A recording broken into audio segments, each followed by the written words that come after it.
Assalamualaikum and good morning, everyone. Um, Actually, it's nice to be here on a Sunday because I used to grow up in Muar, which is sebelah je. I went to school in Muar. I was in convent Muar. Kalau ada orang Muar kat sini ya. But all of you look very young and already have PhDs and so on. I don't have PhD, so when Professor Izmi and my Tan Sri chairman, who's actually Tan Sri is also chairman of AKEPT, right? Spoke to me about sharing, and I said, Tan Sri, how do I talk to people who are much more qualified than me? All of you are, have a lot of qualifications. So what I want to do today is more of sharing of experiences. I understand that the group here is the high potentials, or rather the talent that has been selected. So it's great to be among talents because for me, talent has always been very close to my heart. So I'm not sure whether any introduction about myself have been done before, or shall I do it now?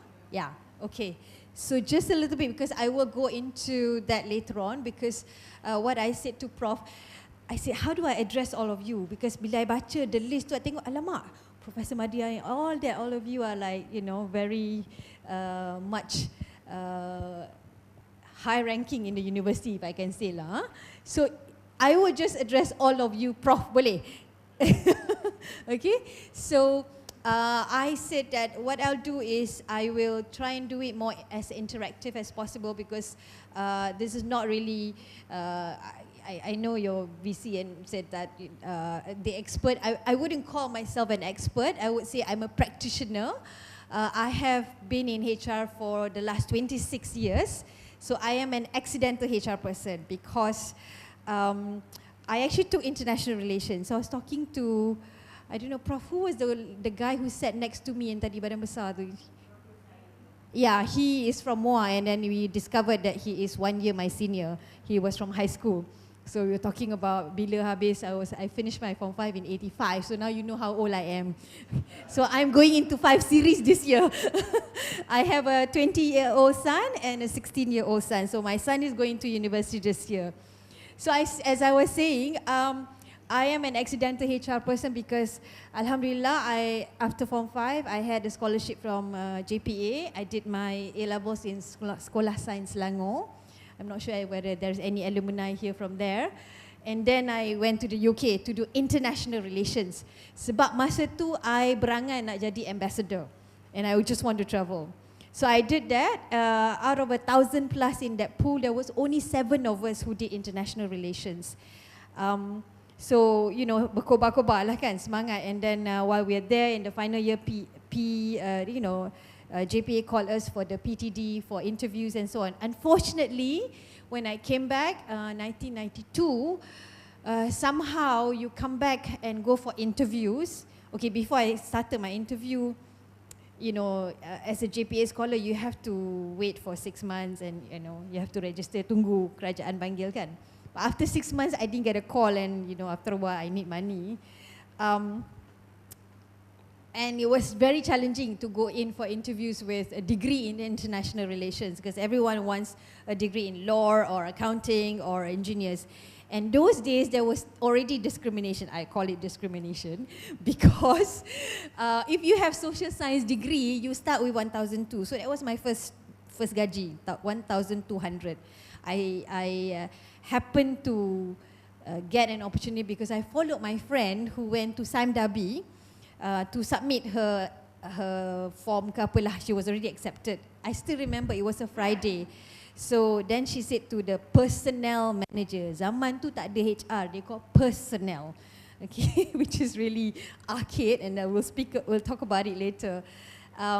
And then she said to my first boss then, Encik Rashid, who were to become my first boss, said, I have a friend who is looking for a job and she's waiting outside. Do you think there's any opening? And they've already started the program about 2 months, because when they start a management training program, it starts a whole batch.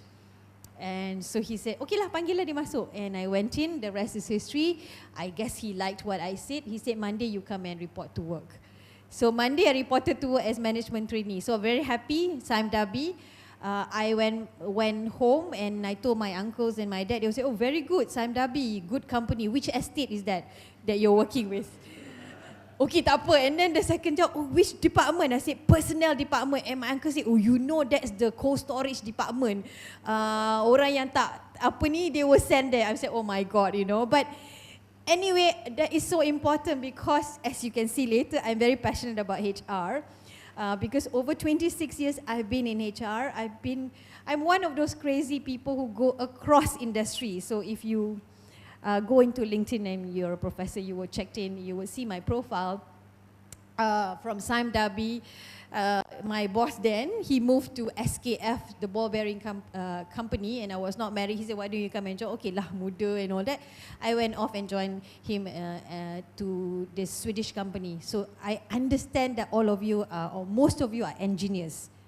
Correct. How many faculty engineers in this room?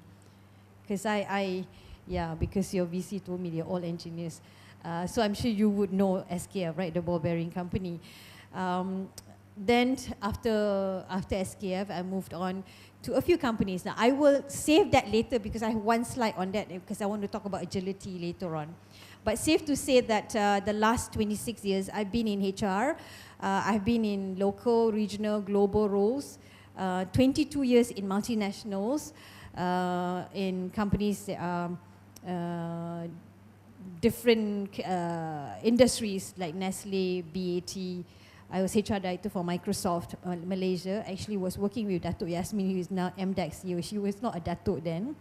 And Air Asia, and then Experian, which is a big data company. And I just joined Setia about 1.5 years ago. And Tan Sri was one of the interviewers. Like, he gave me quite a tough time actually. Okay, so that's basically me. So in my role of HR, because if you know of HR, there are so many different pillars.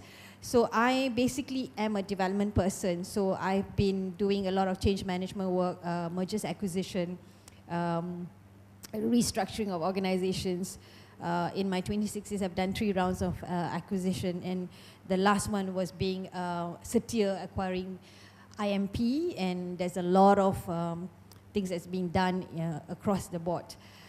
Also, I've done across all the different areas of HR, training and development, recruitment, and comment ban, and so on.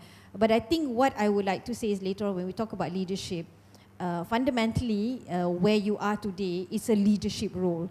So what we've learned, or what we know of 20 years ago is very different. Because today I will share a little bit about VUCA. You've heard of VUCA, right? The world of VUCA. So VUCA has really changed many ways, in many ways, the way we do things. So benda-benda yang I learned about talent management and all that, sometimes it has to be thrown out of the window because we are now managing different generation. So as far as I know, you are also having different sort of students compared to the days when you were students. The days when we were students, very different. And they are exposed to different information, access of information is very different. So those are very important and key factors to look at. So what I was given the impression was that what AKEPT would like to look at is how can we bring in some of the industry experiences and so on to just share. So what I'll do is I have 90 slides, but some of it I'm not going to spend too much in each of the slide, but to try and bring in real examples so that you can see how it is actually being applied. And obviously, since I am in Setia, I would use more of Setia example, but I'll try and also use some other examples. So what I'll do is, I won't be doing the talking all the time because then you'll be bored. We will do some discussions, and you can ask me questions anytime. So at the same time, I was a training manager as well, so I do training. And until today, I think I'm one of the very few chief HR officers who still do training because I believe in learning, and whenever I trained, I learned a lot. And I do a bit of talks here and there. My focus is on women and leadership, and also on leadership per se and employee engagement. In fact, yesterday morning, I was just with a group of people from Talent Corp mostly HR directors. We were with YB Hanayo. So for the women here, you'll be happy to know that YB Hanayo is the Deputy of Women, Family and Community Development, right? And so she's talking about, it was about flexible work arrangement and life at work and how do we empower women and so on. So there's going to be a lot of changes next year. Childcare, we're also talking about paternity leave. She is saying that she's going to introduce that in the government, so not just for women, but also how do we develop the community. So there's huge amount of work that is going on, and all anchoring on the fact that the world outside and the environment has changed. So we'll talk more about it. But before we do that, can I just have a quick icebreaker? If this group somewhat, is it just 4 of you, is it? Or there are some more coming? Only 4 of you. And there seems to be like the bros at the table. Penuh, right? Okay, never mind. So since you're already at your table, because I think for my sake, and I don't know, do you all know each other already? Yes, right? No? Because you all work in the same university but different faculties. Okay, so we'll do a quick one. If at the table, you can pick someone and just introduce the other person instead of introducing yourself. Just a quick one. I just want to know how much do you know your colleagues here. But yeah, I'll give you time to talk to each other. But basically name and how long you've been in the university and what faculty and what do you teach and what is your leadership challenge. Because you guys are talents, isn't it? So we're talking about leadership today. Simple, nama, how long you've been in the university, this university, and which faculty, and what do you teach? You guys teach, right, still? And what is your leadership challenge? So you're going to introduce your friend, not yourself. Okay, can we do that quickly? I'll give you about 3 minutes, and then we'll go around very quickly because otherwise kita tak habis nanti. All right. So you pick one person. So you will introduce him and he will introduce you. Okay? Ada tak yang tak ada kawan? Kalau ada 3, combination yang 3, then you all pandai-pandai lah. As long as you don't introduce yourself. Yeah.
Okay, so we're ready. That's a quick one, right? So which table wants to start first? Can we start with the table yang kat belakang tu? Boleh?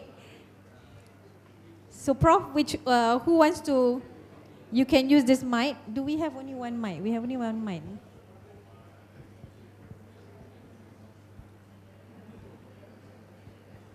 Quick one. Just a very quick one. Okay, this table dah ready. Looks like the ladies are all ready than the men. Okay, let's go. Okay.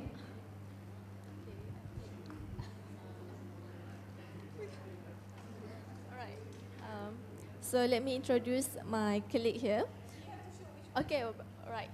So her name is Dr. Nur Azza Samsudin from Faculty Computer Science and IT. So she started work here from 2004 until now. Alright. Okay. Okay, all right, sorry. Okay, I said it again. I introduce my colleague here. Her name is Dr. Noor Azah Samsudin. She's from Faculty Computer Science and IT, and she started working here from 2004 until now. Her subject, her teaching subjects are programming, for example, Java, C++, and object-oriented. And the leadership challenges is to understand and accommodate stakeholders' requirements.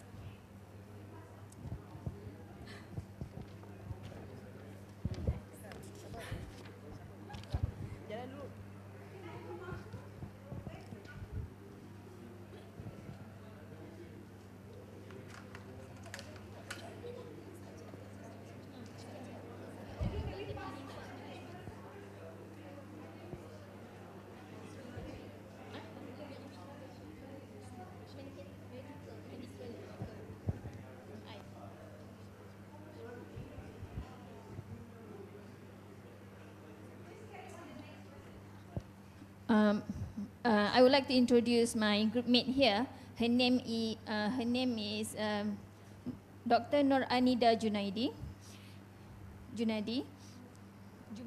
Okay. Dr. Nur Anida Jumaidi. She's from Faculty of Electrical Engineering. She has been working with UTHM since 2006, teaching medical instrument. And the leadership challenge is to manage people.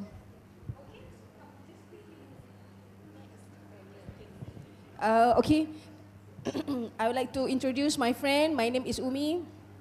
My friend is Fadila binti Ismail, Dr. Fadila binti Ismail, and she's with UTHM for 2 years and 3 months. She's from the Faculty of Technology Management and Business, FTMB or FTP, and currently she's teaching HRM. Human Resource Management.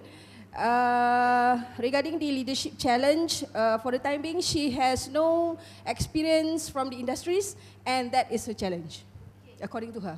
Thank you.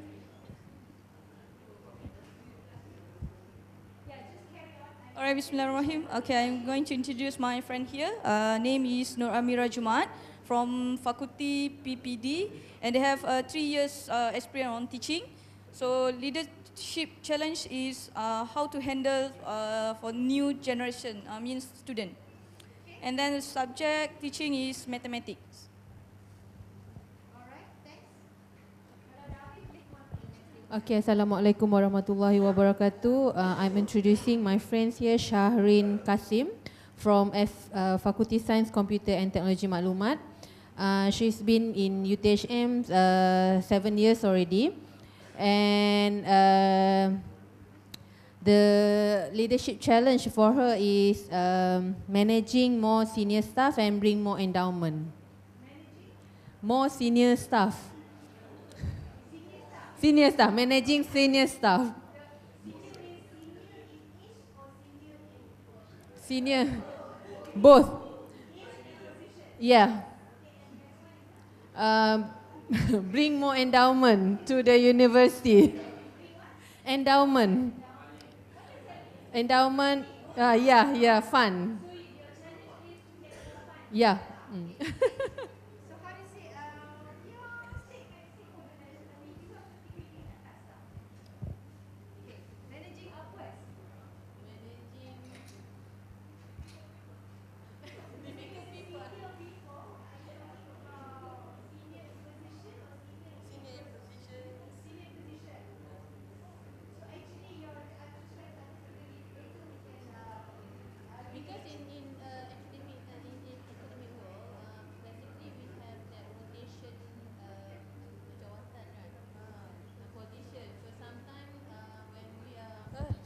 When we are head of department, sometimes our anak buah is no, yeah, more.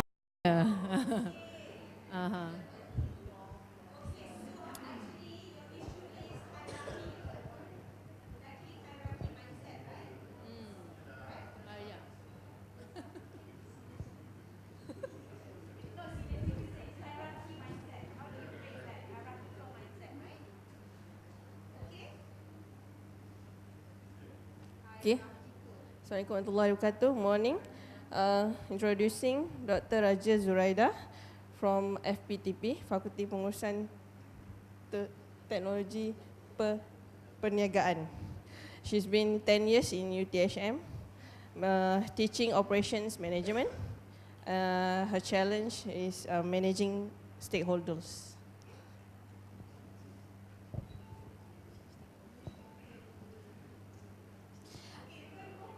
Assalamualaikum warahmatullahi wabarakatuh and a very good morning. Introduce my friend here, Umi Kartini Rashid, okay, from Faculty of FPTP. Has been in UTHM for 8 years and then teaching for entrepreneurship, marketing, OSHA and principle of management. And then her leadership challenge is to understand and leverage the level of each and every one of the team members. So your challenge is actually managing your team, managing team, right? So you say team meaning people who work with you or below you?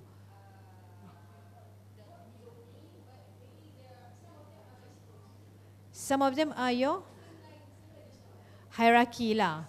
So actually your problem bukan the team. The problem specifically is with people who are hierarchical mindset. Okay, thanks. Okay, next table. Come, move to the next table. We got to go faster than this because you got your tea break at 10:30.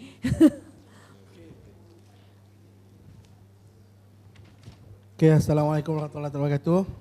Waalaikumsalam. Morning.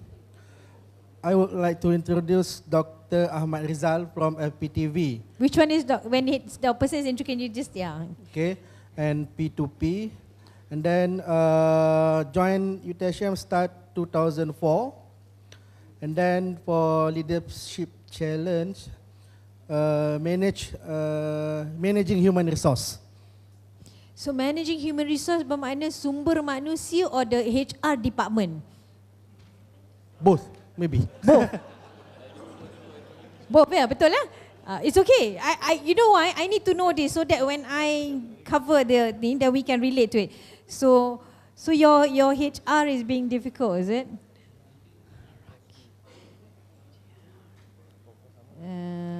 Okay.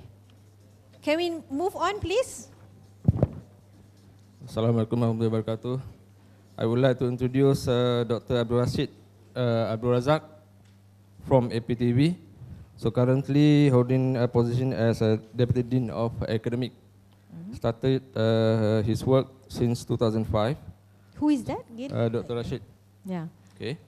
So he listed the challenge to manage different people, particularly human lah. So okay. Human resource sama juga lah.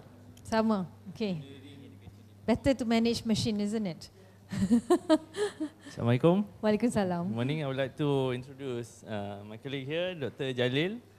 He's from the Center of Business and Entrepreneurship and also in the Faculty of Business. Okay. He said he got challenged because he got too many positions. Too many positions. Too many positions for him. Yes. Maknanya too many roles you are doing. Too many roles, yeah. So you are feeling the pressure of diluting your performance or what is it? So the issue is actually you feel tak menang tangan lah.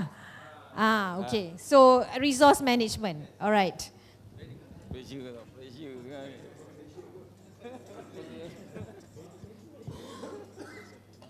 Okay, next. I would like to introduce my friend Faizal Amin.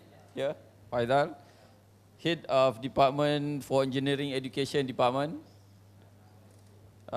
from Fakulti Pendidikan Technical Vocational. Okay. So his challenge is dealing with human behavior. Okay, so I obviously don't all think of he's you are having engineers problem are with the having machine, but he's having problem with the human. Okay. All right. Looks like the IT people and the tech engineers are having problem with people. Okay. Assalamualaikum warahmatullahi wabarakatuh. I would like to introduce my friend, Dr. Mas Fauzi Muhammad Ali from FKMP. Experience in UTHM for 14 years. And his challenge is dealing with human behavior in workplace.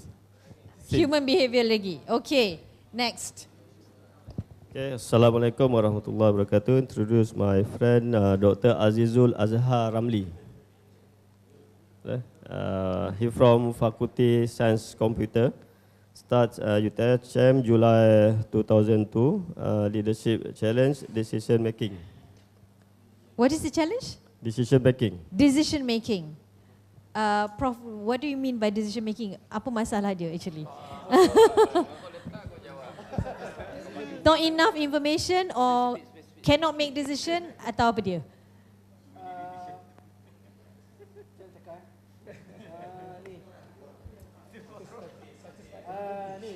Siapa yang tak boleh buat decision? You ataupun orang around you?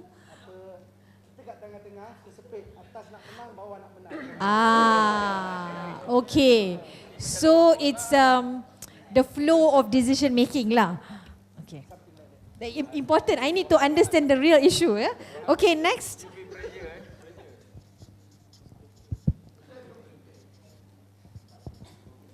Okay. Assalamualaikum warahmatullahi wabarakatuh and very good morning. Morning. I would like to introduce my friends, Professor Dr. Nazri bin Muhammad Navi. He is the Dean from Faculty Science Computer among the senior staff since he started to join UTHM 2001, almost 18 years.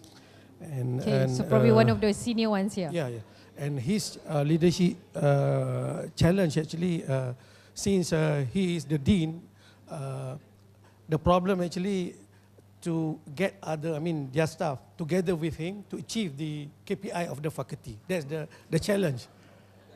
Any of your team in this room tak? To dengar luahan hati. Okay, so it is about rallying the team. Okay, thanks. Thank you. Next one.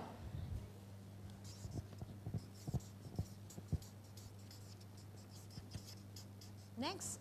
Yes, Assalamualaikum and good morning. I would like to introduce my friend here, Muhammad Yusni Hashim.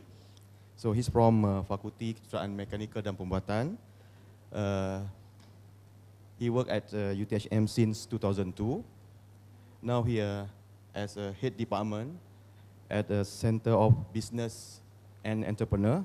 So his leadership challenge actually how to create a student leadership, how to create student leader. So I think maybe number 4. Number 4, handling Generation Y. But when you say, Prof, how to create student leader, you feel that dia tak ada the leadership profiling among the younger ones ke apa masalah dia? Student silih berganti. Student silih berganti. Silih berganti. Jadi kita kena train, once dia dah graduate, kita kena cari balik semula leader-leader baru. Okay, so what is your challenge actually? Mencari pelajar-pelajar baru yang berminat dengan especially keusahawanan. Okay, so you're identifying talent among your students for entrepreneurship. Yep. Okay. And the issue is because you feel your challenge is how to find atau lack of the quality? Both. Okay, good. Next. Can I have the ladies at the back? Ada tak yang masking tape? I need to ni. Yeah. Can we carry on please? Assalamualaikum dan selamat pagi. Saya kenalkan sahabat saya Dr. Saiful Lizan bin Putih daripada Fakulti Pengurusan Teknologi dan Vocational, Teknik dan Vocational, minta maaf, dan juga pejabat PNCKK. Antara otai juga kat sini dah join UTHM sejak 2001. Masalah yang dihadapi adalah cabaran dia adalah tentang human behavior yang related dengan dynamic in university vision and direction, dan juga untuk transformation and RI 4.0.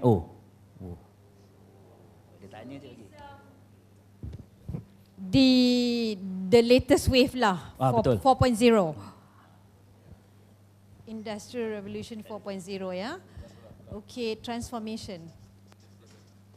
So the challenge is, what is it? Actually the challenge is how to bring everybody to move up ataupun apa dia?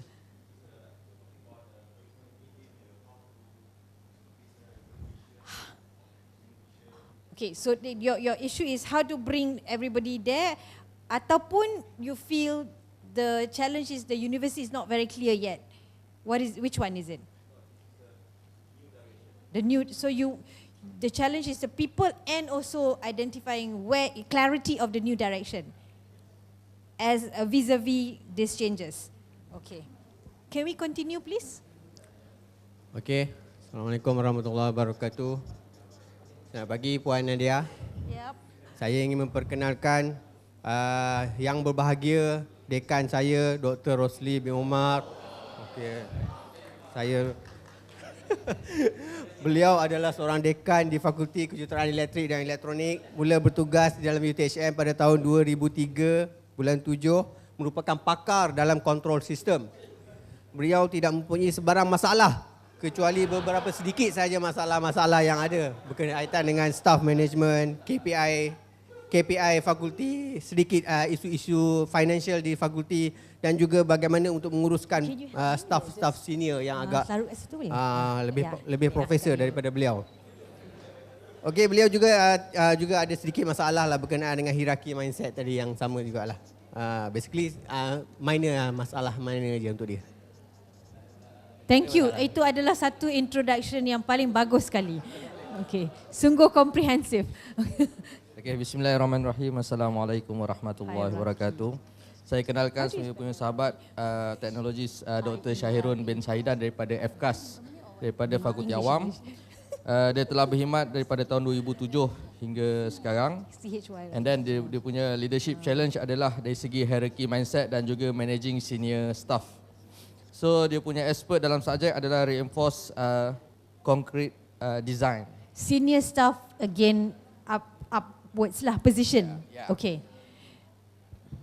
Okay, Assalamualaikum warahmatullahi wabarakatuh.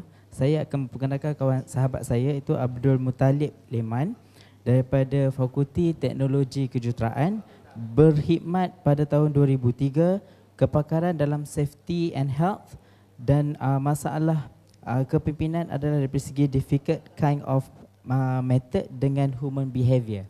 Sorry, I don't understand that. Human behavior dengan different kind of method. So human behavior and different type of methods. What do you mean? What is the issue?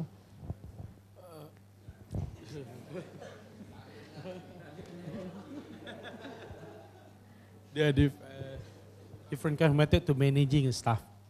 Right. Okay, so in this case, almost talking about the senior and junior members. Okay, so you're talking about managing multi-generational group. Okay. All right, next. Assalamualaikum warahmatullahi wabarakatuh dan selamat pagi semua. Saya akan memperkenalkan kawan saya PM Dr. Nafarizal bin Nayan. Beliau adalah pakar yang terkenal dalam bidang mikroelektronik di Malaysia dan beliau adalah ketua di MIN SRC ataupun Microelectronic Technology Samsung Research Center. Telah berkhidmat di UTHM selama 10 tahun bermula 2008 bidang nanoteknologi dan challenge adalah to secure fund for high-end facilities. So these funds are actually for your projects and for, because I'm hearing it so many times. Because his center ada KPI, so he has to achieve the KPI lah. Okay, so without the funds tu susah sikit nak? Susah nak dapat KPI. The KPI is what? Projects or help me to understand, yeah. Kita nak maintain alat lah, facility yang ada di bawah pengurusan saya. So jadinya untuk secure fund tu agak so you need alat-alat tu diperlukan untuk melaksanakan pembelajaran student. Ya, pembelajaran dan pendidikan. Okay. Bismillahirrahmanirrahim. We could go faster. Assalamualaikum warahmatullahi wabarakatuh. Very good morning, ladies and gentlemen. I want to like to introduce my colleagues as Associate Professor Dr. Nik Syamuddin Muhammad Noor. He's the pengarah, is a director of ICC and joined UTHM since 2006 of the Faculty of Mechanical Manufacturing Engineering. He is expert in engineering design. And the challenge is to balance between roles as administration, roles as academia, and also roles as community members. Okay, so it's actually self-management of the different roles so that you can be effective. Correct, yeah? Okay, Assalamualaikum warahmatullahi wabarakatuh. Selamat pagi. Saya kenalkan Muhammad Faizal Mahmud, seorang bekas student saya tahun 2006. Dulu saya rasa dia tak ada masa depan yang cerah sangat. Macam tak boleh pergi jauh budaknya. Tapi Alhamdulillah dia berjaya membuktikan dapat PhD tahun 2018, baru dapat, fresh daripada USM. Expert in Mathematics 4. Pakar matematik ada Applied Measurement and Instrumentation. Challenges how to manage people based on current punya situation. Sekarang macam-macam. Dulu kita pakai standard punya method. Sekarang orang dah pandai teknologi IoT, jadi dia mungkin masalah tu lah. Okay, so basically the 4.0 lah. How do you manage people? Okay, great. Okay, Assalamualaikum warahmatullahi wabarakatuh. Saya nak memperkenalkan Dr. TM. Okay, Muhammad Azizi Selamat from FSKTM. Have been working for 13 years in UTHM and is expert in IT project management, and the challenge is to get a budget and how to run the program. Okay, so I will go back and tell my Tan Sri chairman, who is your chairman for AKEPT as well, and say everyone shouting for funds. Okay. And sorry, I forgot to say I'm also an MEF council member, and I think we have a meeting with YB Kula, which is Ministry of Human Resource, 2 weeks time. Kita akan sampaikan betapa this is on the ground punya feedback ya. Okay? Okay. Assalamualaikum warahmatullahi wabarakatuh. Good morning. Okay, let me introduce my friend here. Okay, as I said, Prof. Dr. Muhammad Muhammad Fauzi from FSKTM. Who are you? Okay. Okay. So dia punya cabarannya adalah untuk rasa enjoy untuk lead dan juga memberi motivasi kepada diri untuk lead teamwork. Okay, untuk lead dari segi tim dia. Okay.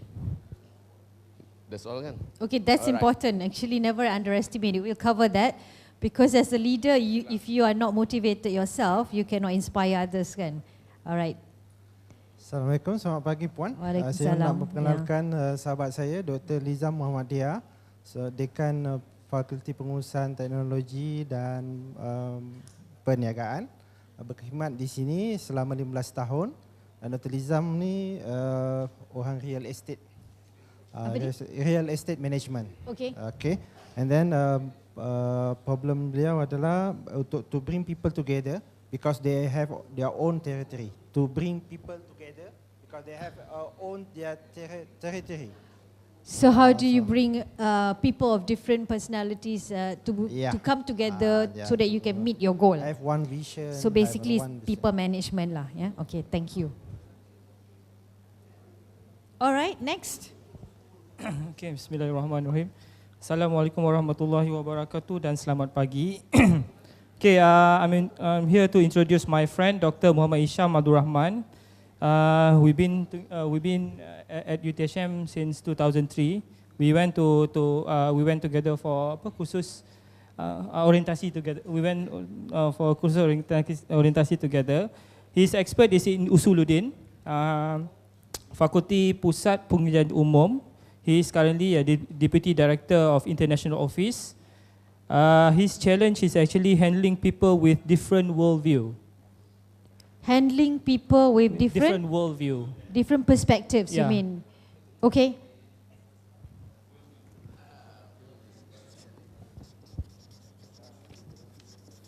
Okay, Assalamualaikum dan selamat pagi. So, my colleague here is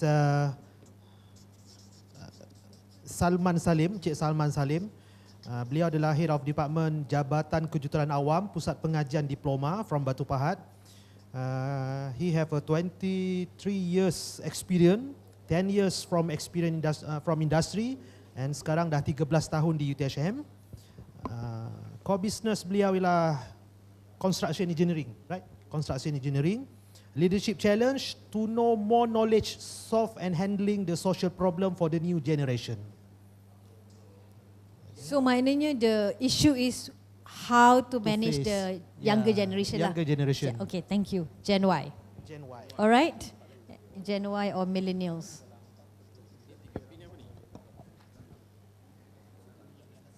Gen X, most of us are Gen X here kan? Ada tak Gen Y kat sini? I think ada. Anybody is Gen Y here? Everybody looks Gen X. If looks can be deceiving. Okay, thank you. Next. Assalamualaikum warahmatullahi wabarakatuh. My friend here is Dr. Lufan Jais, 42 years old, as a Chief Department of 3P, penerbitan, perundingan and what? Penyelidikan. Okay. Asal Batu Pahat, and we have 8 years experience as a pegawai takbir. And as a pensara start on 2009 until now. And actually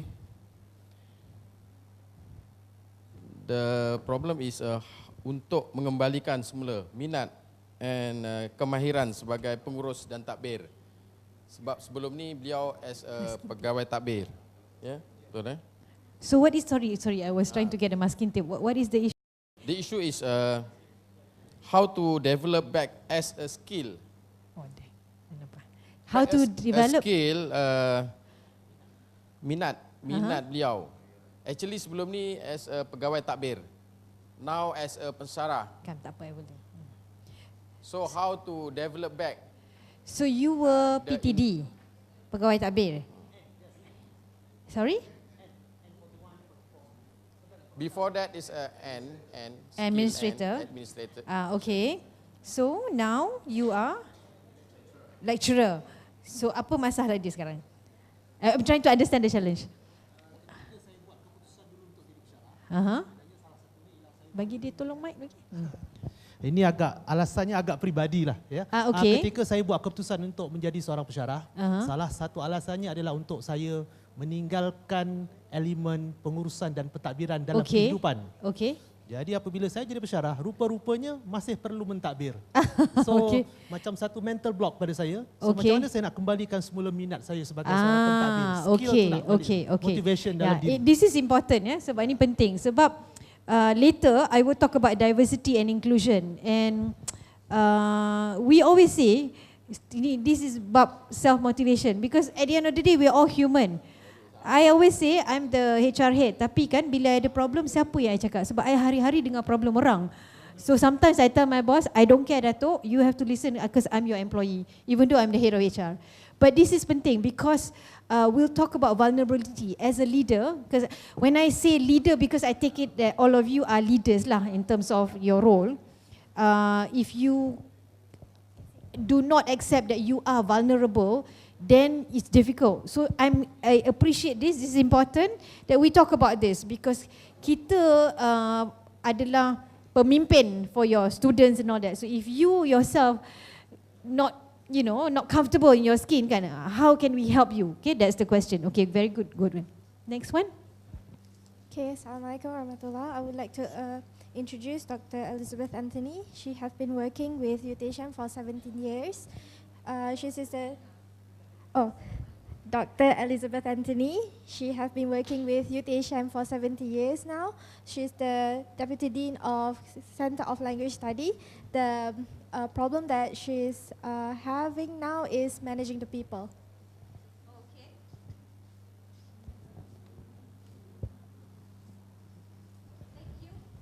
Hi, let me introduce Dr. Parida Abu Bakar from Faculty of Applied Science and Technology from Campus Pago.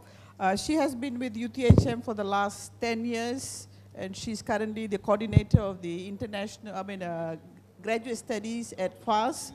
And her problem, besides managing people, the other thing is to getting cooperation from her staff.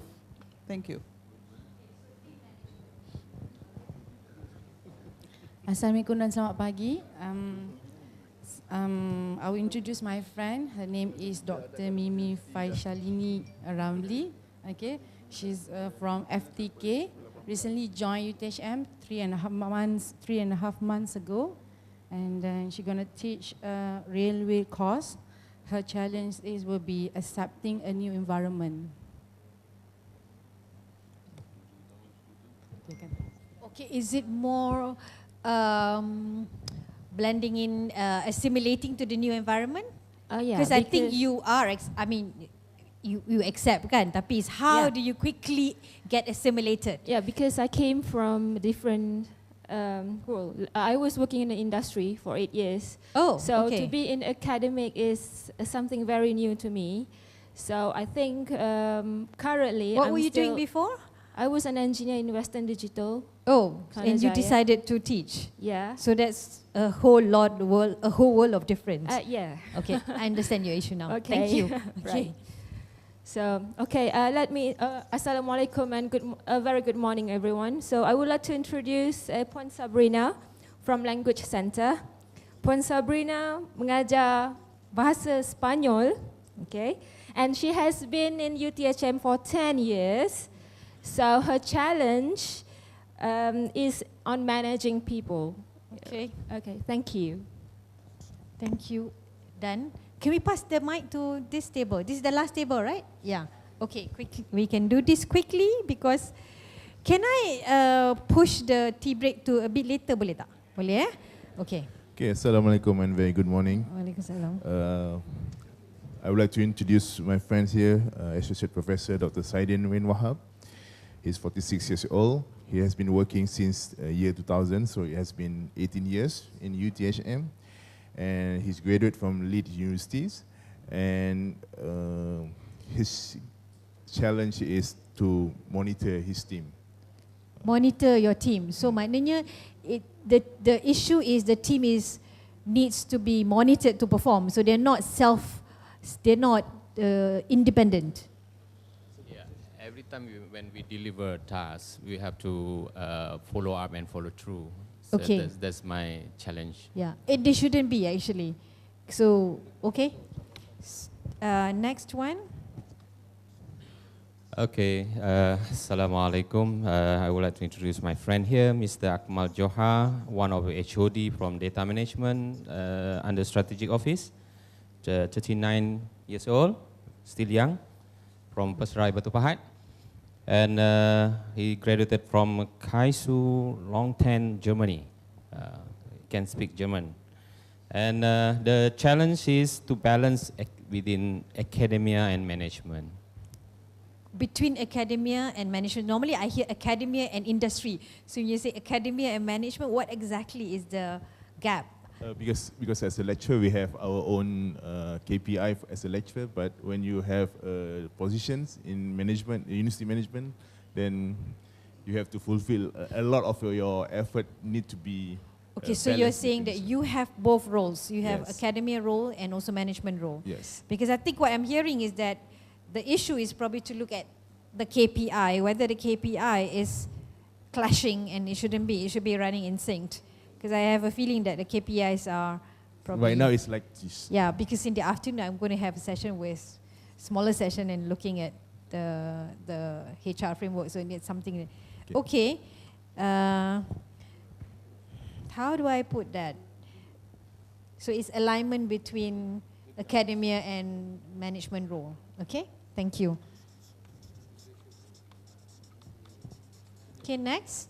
Okay, good morning. So I would like to introduce Associate Professor Dr. Sharuddin Mazan, Dean of Faculty of Mechanical Engineering, and also the alumni from the University of Sheffield, United Kingdom.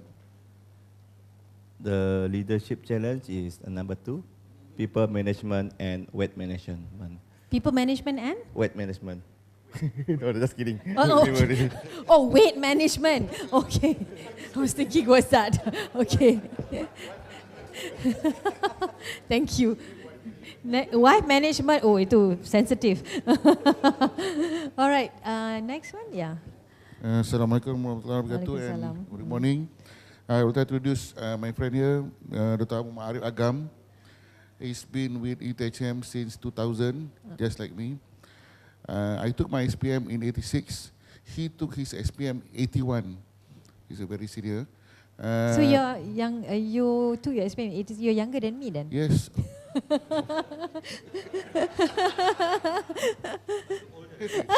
I didn't say that. Well, because the grey shows the wiser you are. Okay. I just coloured my hair. Dr. Arif, specialty is on physics, on chaos theory. He's rebellious type. He speaks his mind, and sometimes his colleague doesn't like to be that way. His colleague doesn't like it that way. Yes. So It is his style. your challenge is, how do you be different and stand by and still not have those stares from your colleagues? Yes. And we will cover that, about having the courage to stand. We need more people like that. But of course, there's a way of doing it, so I don't know how you do it, but that's good. Okay, so your challenge is, how do I put that? Being able to speak up your mind, is it? Because you feel like you're being singled out. Okay. If I may, if you watch movie called The Planet of the Apes, okay, the first thing for you to leap from ape to become human is when you can say no. So only this type of people that able to say no will able to live. Yep. Being authentic. Yeah. Okay, we'll cover that later. All right. Dah habis dah semua? All right. Oh, one more. Okay. So I do the vice versa, introducing Dr. Mustafa Ibrahim. I think he's much, I think having longer experience in UTHM because he was the ex-student also for ITO. So meaning that he can see the changes in ITO to UTHM, to Quito to UTHM. Meaning he sees people, how people change from maybe a student, then later become, maybe become the next vice chancellor, who knows, okay? So I think he has the ability to observe the privilege compared to me. I started here to be in 2000, okay? And we do our PhD together in 2002, meaning that I'm a slow learner, but he's a very excellent student. So that is a compliment, okay? Okay. After this, kambing golek then. Okay. What is his challenge? I think Dr. Mus is concerned about having less time. How he can manage a lot of things to do for having a lot of responsibility. So I think he's a pious guy. That's what he's concerned. He's concerned that he know that he have a lot of responsibility, but he has very less limited time. So it's again about resource management. Yes, yeah. Are you talking about work-life balance? Yes, I'm spending too much time on my work. To me, I'm spending too much time on work and less time on family and God. God. Okay. Yes, that is what I think. And that's important, yeah, because we're very talking important. about your soul needs to be fed as well. Okay, thank you very much. I know we took a while, but this is... ada lagi. Sorry. I tak dah habis dah. Penutup. Bismillahirrahmanirrahim. Allahumma barik lana fima. Belum. So I will introduce Dr. Sia Chikyong from Kuching, Sarawak. Joining UTHM since 2002, graduated from Nagoya Institute, Japan. His expertise is in engineering design and creative and innovation. So his academic challenge is actually convincing people. I mean people management. So at present he is the head of panel for engineering design. So, Dr. Sia, is it? So, when you say convincing people, what is it? Is it about getting buy-in or people being difficult? Yes. People being difficult? Yes.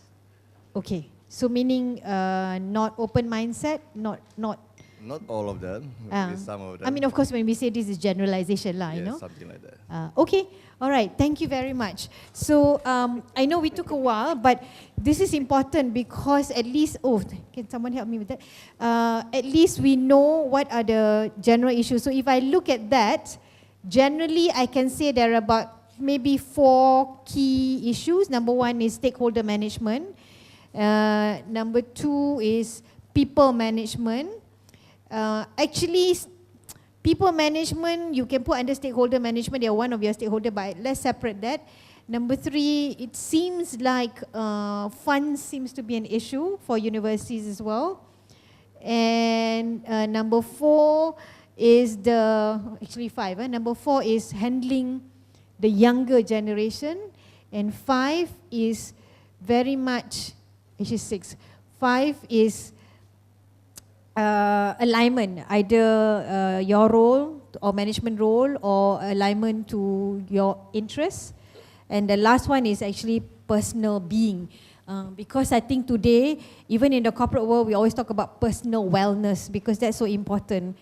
Okay, so we'll just park that because I think at the end of the day, at the end of the session, we'd like to come back to this.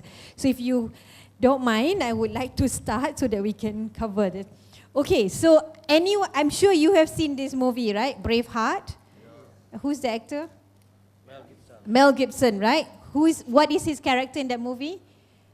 William Wallace, right? So William Wallace is the guy who led the Scotsmen who obviously were not happy with the English people. It was, I think, in the 13th century, and they wanted to have freedom.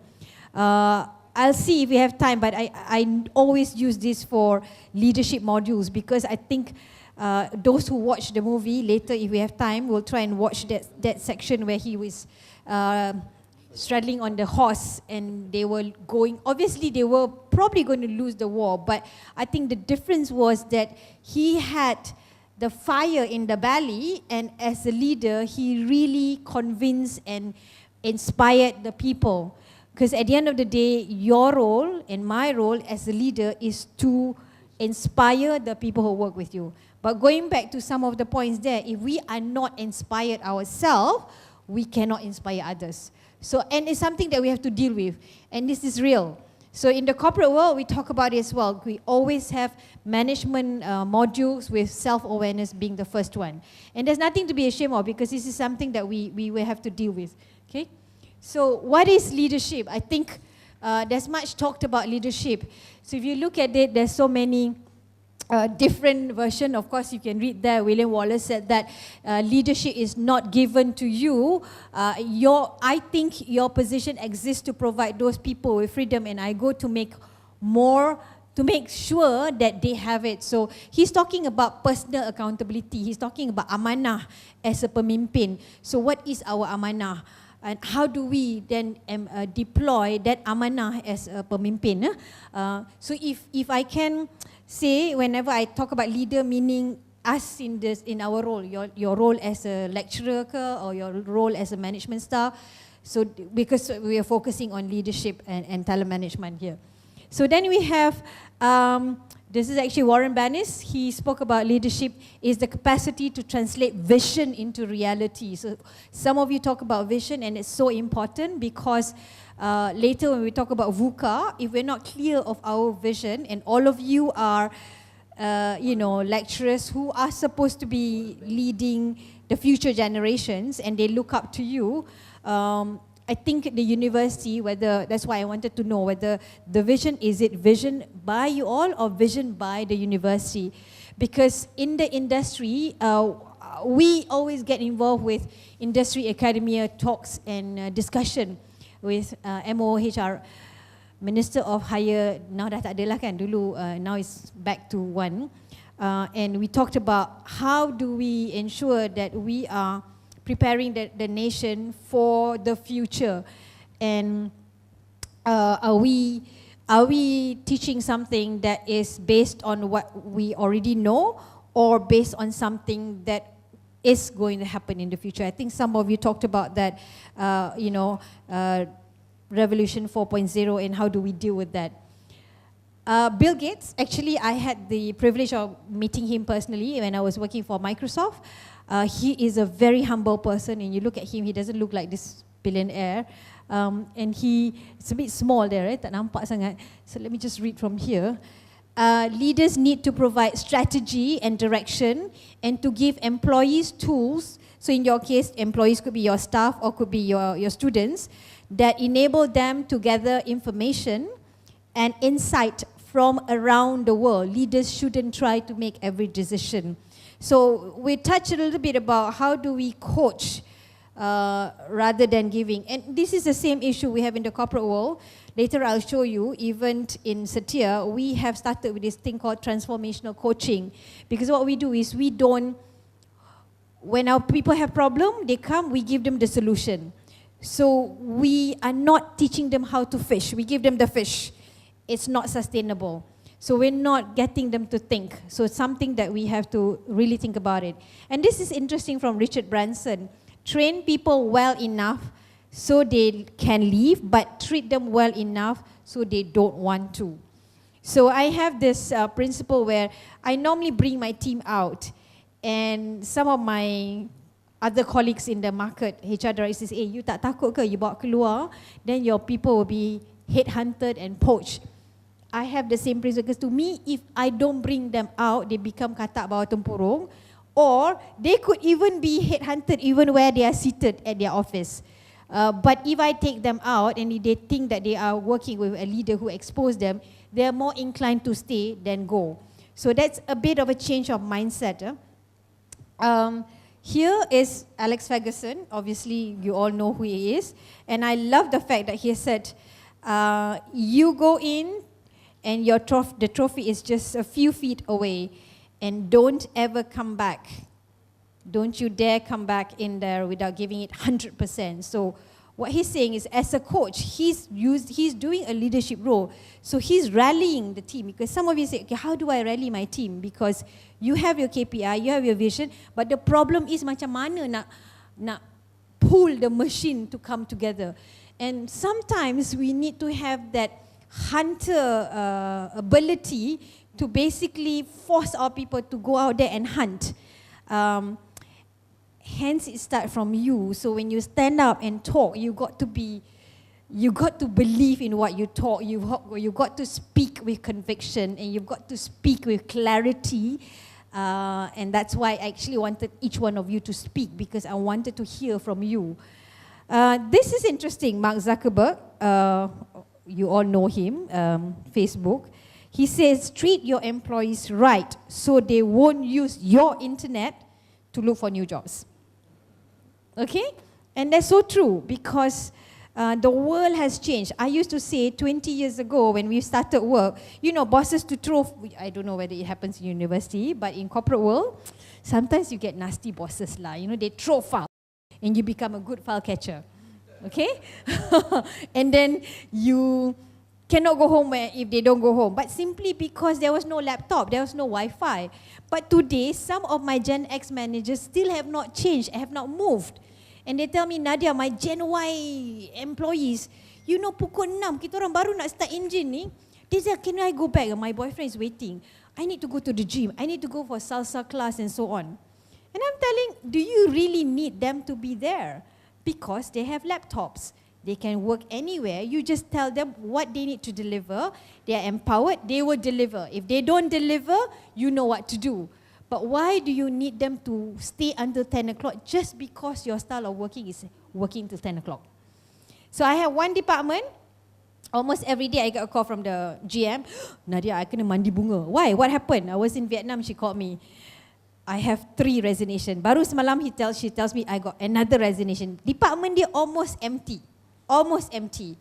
And I have to give her development coaching feedback, because some way it's got to do with her style of working jugalah.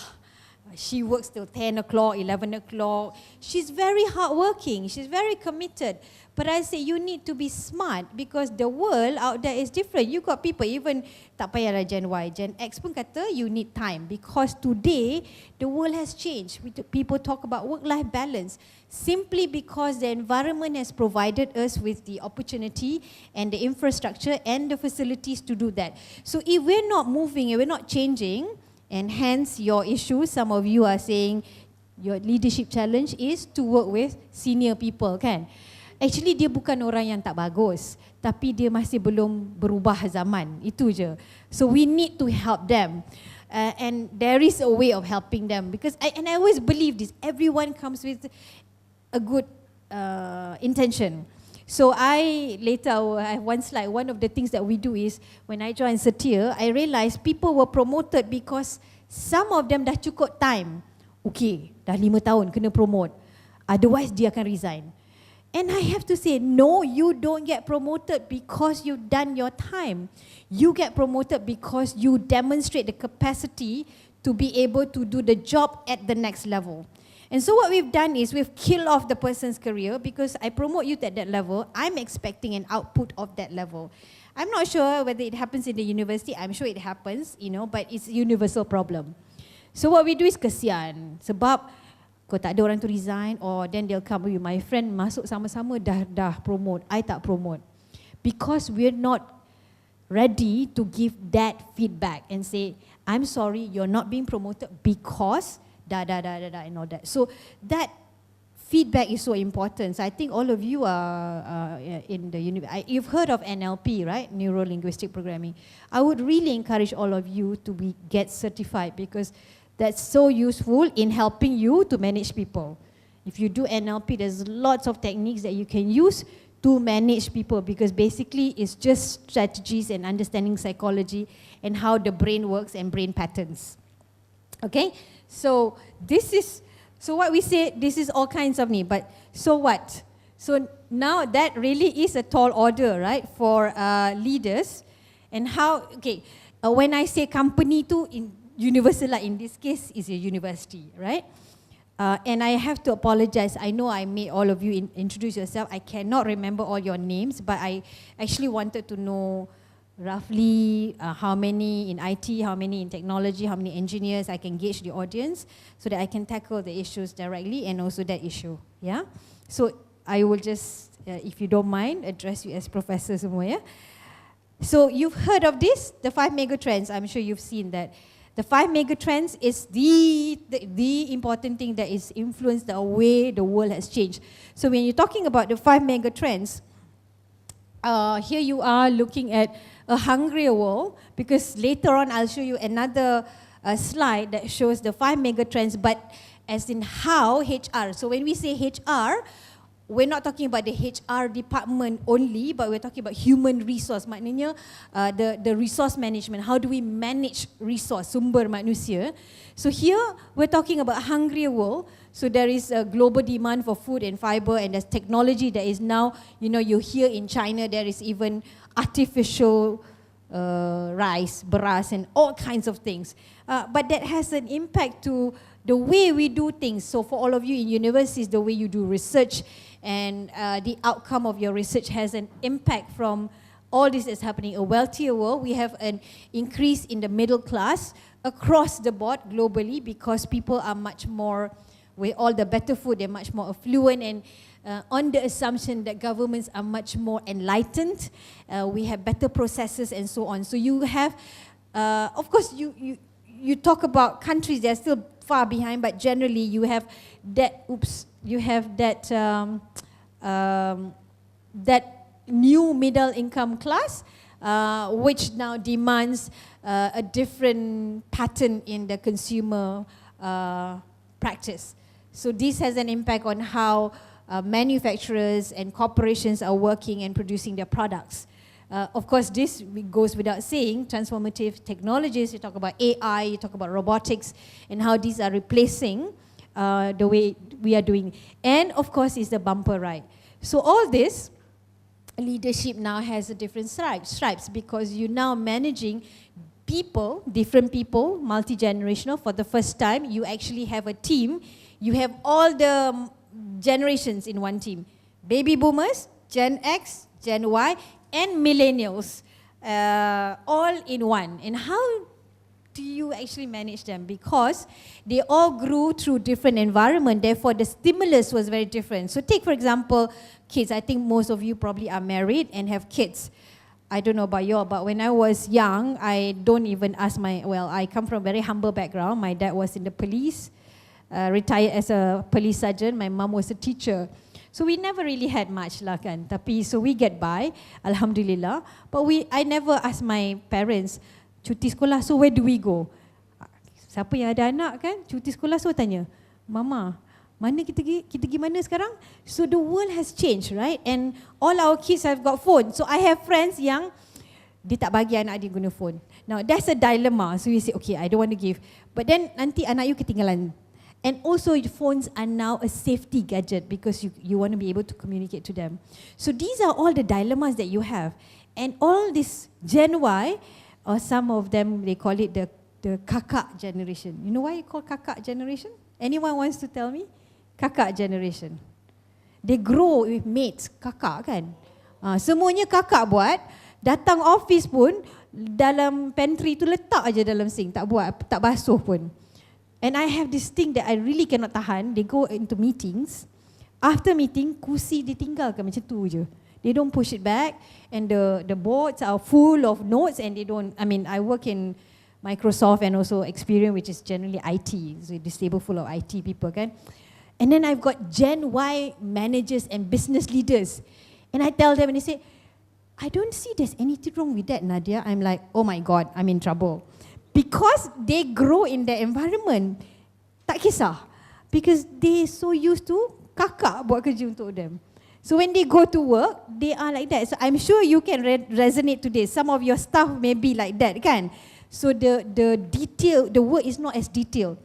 I feel that technology has taken over our competencies. Okay, so nowadays spellings are really bad because you go to Microsoft Outlook, and I'm surprised many of my staff still don't know there's that function there. Before sending anything, you go to review grammar and spelling. So the computer will tell you. So we are not thinking, right? And Tan Sri Wan Zahid, he's a reader. So he sits in my board. I mean, he's the chairman, and also he sits in my NRC nomination room. He's a sociologist, and he reads a lot. So he is always questioning us, and if you don't know, and he remember poetries and all that. And it's just so marvelous that, you know, people of that age, they still read. I think we've kind of lost that generation because people don't read anymore, and therefore you have your staff and your students who are very, very different. They just don't read enough. They rely on technology, and I have candidates who send me applications using SMS language. I'm like, I'm not going to hire this person. So you know that keperincian, is such a word? Tak ada. So we are really dealing with a very different world. So with that, our leadership style has to change. Because if we don't change, we cannot. So how do we lead and win a talent within the VUCA world? So I think all of you have heard of VUCA, right? So basically VUCA is just simply, I mean there's a lot of words there, but V being volatility, uncertainty, complexity, and ambiguity. So the world is so volatile that you really have to make sure that your organization are agile enough to be quickly responding to the changes before. So you know, I used to work for Nestle, and Nestle is a very old company. I think around the world they must be about 200 years old, because I remember when I left Nestle, Nestle was almost 100 years in Malaysia alone. So it's a very old company. Hence it's a very solid company. But this whole thing about a hierarchical organization, because Nestle started as a manufacturer, so the days of manufacturing were hierarchy. right? I was leading this project of, they call it Nestle on the Move, and moving from a hierarchical, to a network organization. And to do that, I was doing that project for 3 years because it has to take different angles. First is the mindset, the leadership practices, the HR processes, and a lot of things. So this is something that many of you have said that. So whilst we say you want to change one direction, it's not as simple as that. It has to take some infrastructural change as well. Sebab tu tadi I wanted to know exactly fund management, what do you mean? Vision, what do you mean? Is it a university? Is it an infrastructure program? Issue? Or is it a people issue? So that you have to identify, because otherwise you're barking on the wrong tree. So if you look at this, for those, there's one who's doing HR management. You teach HR, right? So you know in job evaluation, there's a module, I don't know, because I didn't do HR. So I always tell people, why do you do HR management? Because those days tak ada HR management. HR you learn on the job. But it's so great that they have it now, so you learn all the stuff. So there's this process called job evaluation. So 20, 30 years ago, the most famous company is Hey.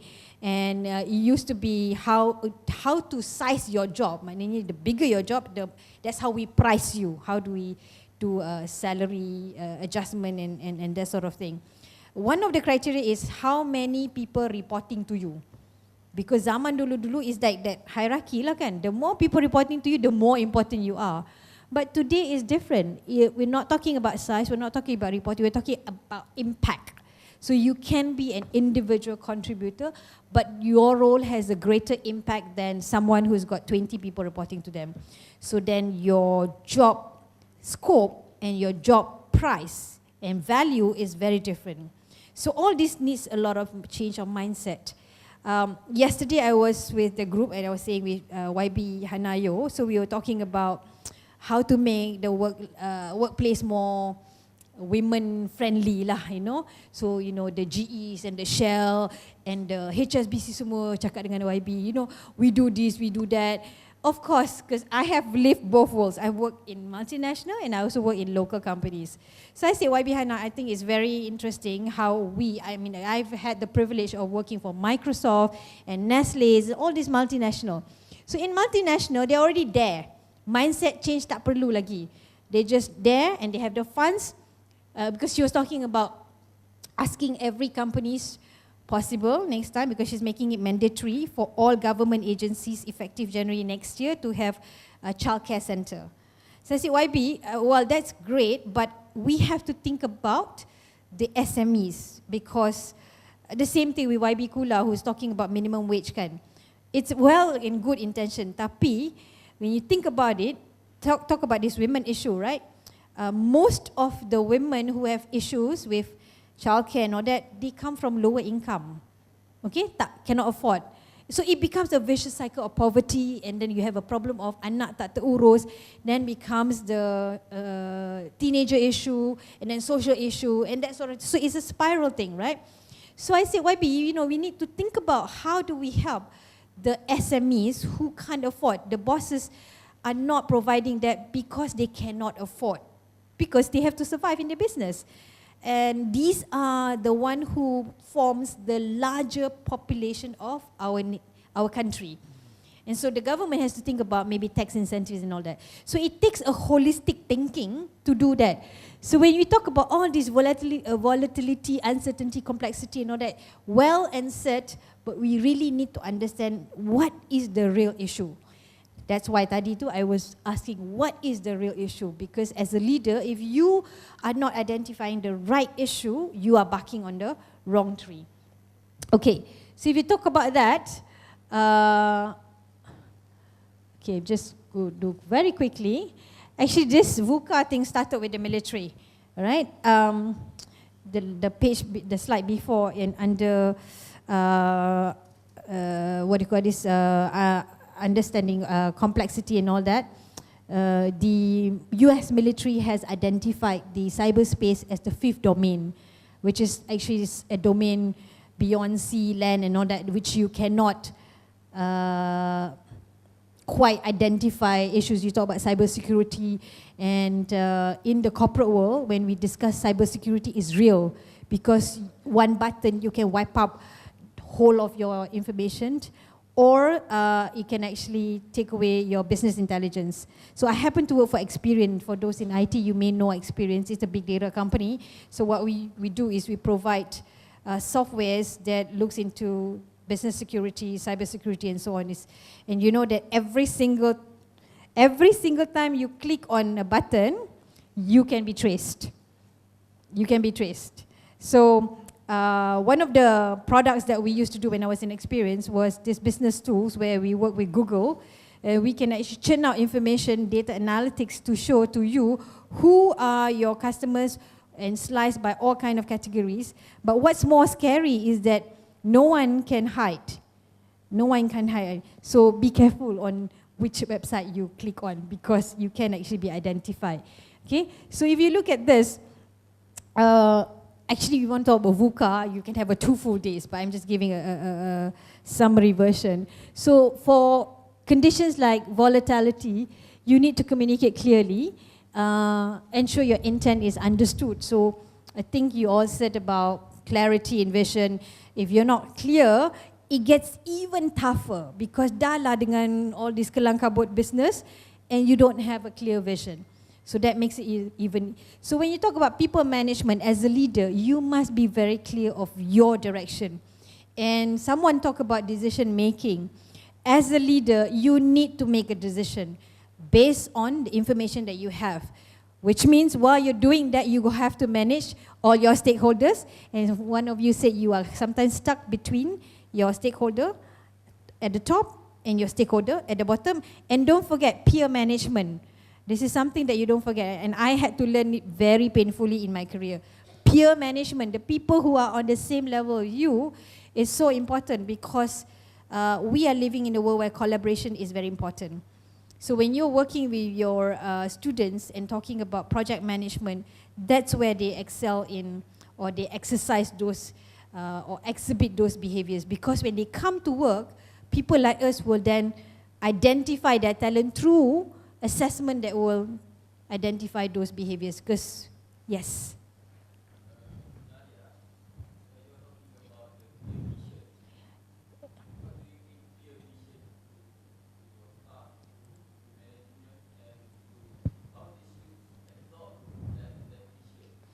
Okay. Can we, if you boleh park and sabar sekejap, because I have some slides to show some real example on that. Boleh? Okay? Because I think that's an important question. So how do you first identify and how do you deploy and make sure it's not short sendiri? Because what happens is sometimes, you know, normally visions is being created by someone at the top lah, or a group of people. So we have strategy meeting, we have all this, and then we short sendiri. Or rather we then say, okay, pass it through the next level, but it got lost or it just get very diluted. And therefore you find that people are running all over the place and you cannot achieve your KPI. So if you hang on, I have the story to tell you later. Okay, then you talk about uncertain situations. In an uncertain situation, all the more you have to turun ke padang and really get fresh perspective. Complex, talk about collaborative leaders, because there's no way that anybody can work on their own. So you talk about interdependency. So when we talk about talent identification and talent development, collaborative attitude or collaborative behaviors is the #1 criteria that we looked at. Because gone are the days where if you are so smart and you're a CEO or you're high talent and you work on your own, because you really cannot. Informations are coming from all over. All these complexities requires you to work with different people. Hence, all the issues that you put in there is so important, working with people. A lot of people have this misunderstanding that with robotics and AI, so the machine will do the work. Actually, all the more human relations is important, because how do you personalize it and humanize your process and not just use the machine and not thinking. And that's the challenge that we have. Okay? And of course, when things are ambiguous, then we have to listen well and so on. Okay, so I'm going to, like I said, VOCA, we can do 2 days, but the VUCA, this is the general VUCA. So you've got speed, magnitude, unfamiliar territory, having multiple interdependency, as I mentioned just now, multiple perspective. From a leadership perspective, there's also VUCA for leader. V being vision. So under volatile environment, you clearly need a clear vision for you to move ahead. Kalau tidak, lagi worse. And then under uncertainty, what do you need to do? You need to understand more. How do you go down to turun ke padang? Understand the real situation, listen more, so that through that uncertainty, you'll be able to at least connect the dots. I'm just going to share some concept. I will show some real examples. And then clarity. When it's complex, you really need clarity. Because sometimes when it's complex, what happens is when the leader panic, what happens? It's like that drop of water. It has a spin-off effect. So we need to be clear. And sometimes we're not clear ourselves. How do we make sure that we have clarity? That's a skill as well. And when it's ambiguous, because you have no control of it, things are coming from all kinds of perspective, interpretations, different scenarios.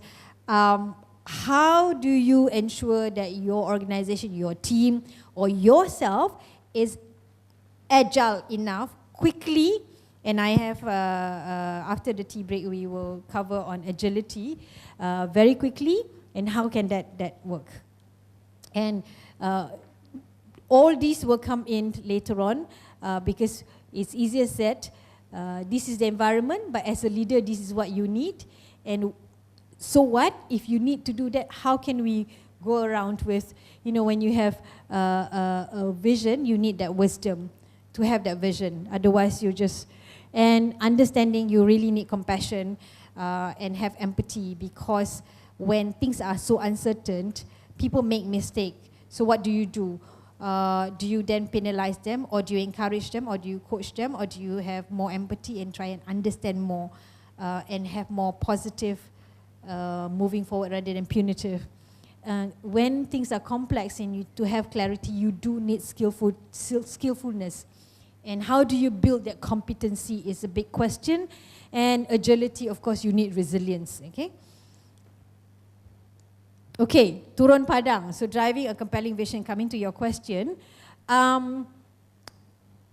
This is a real example. So in Setia, we have this thing called 18 by 21, the battle cry. So 18 by 21 means we want to double up our market capacity, market cap from 9 billion, that was about 1.5 years ago, to 18 billion. So one of our strategy was to buy companies. And so when we bought over IMP, actually our major shareholder is PNB lah, about 70%, and IMP is 100% subsidiary of PNB. So it's more like acquisition, merger, integration, we would say, because we share the same grandfather. By doing that, we moved from being number 5 in the market. Number 1 is Sime Darby in terms of land banks, and then comes UEM, and I think I can't remember what, but we were number 5 and IMP was number 9. But by merging and coming together, we became number 3. And not only that, we have then automatically increased our market cap from 9 billion to I think 11 or 13. So we're halfway there. So we need to be creative lah. If you go on organic growth, you'll not get there. And the beauty of it is, although Sime Darby and UEM is number 1 and 2, they've got much bigger land banks, but their land banks are in the internal plantations. We have land banks which are prime areas. So I think there's somebody who teaches construction, right?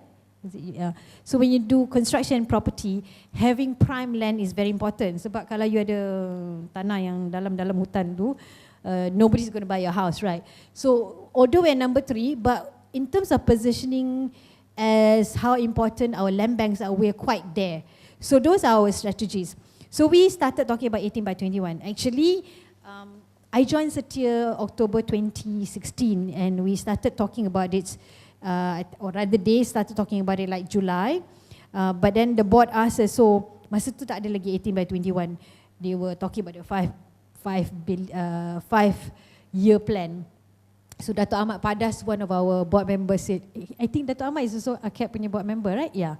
Was saying, okay, so what's your battle cry? Because Dato' Ahmad was Group MD for UEM dulu.